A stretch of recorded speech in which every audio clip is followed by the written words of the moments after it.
Thank you, Mr. Chairman. I appreciate your friendship, and you're not as bad as everybody promised me you would be when I got up here, and I hope I'm better than they promised you that I would be. So thank you, sir.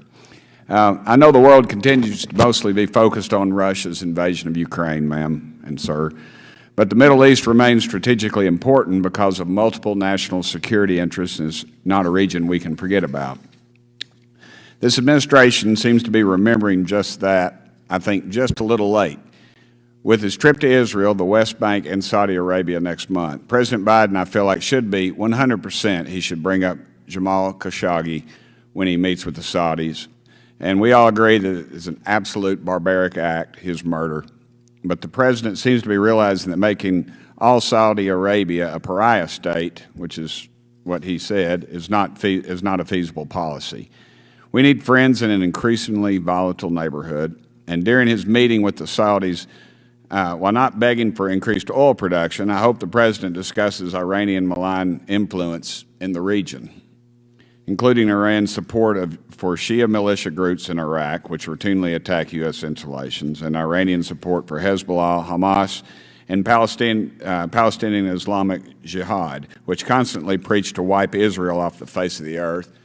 And I find that incredibly disgusting.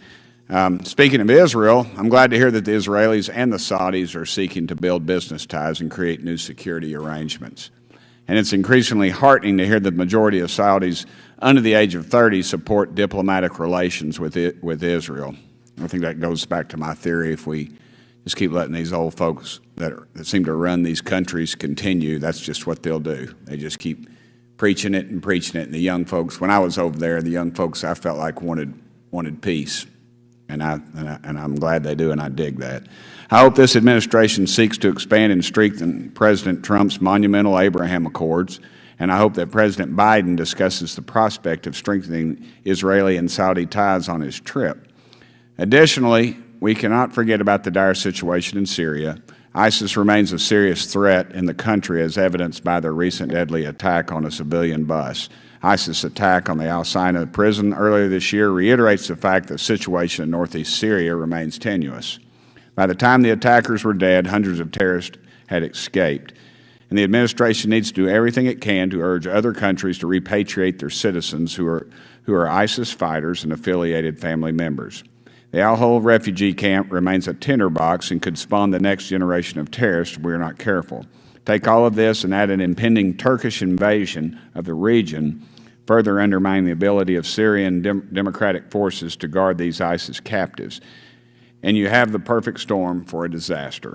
I thank the witnesses for being here today. I look forward to a lively discussion. Thank you to my friend, Mr. Chairman, and I'll say for the record that I will miss you if I'm fortunate enough to be back here. If not, I won't miss you one bit. Thank you.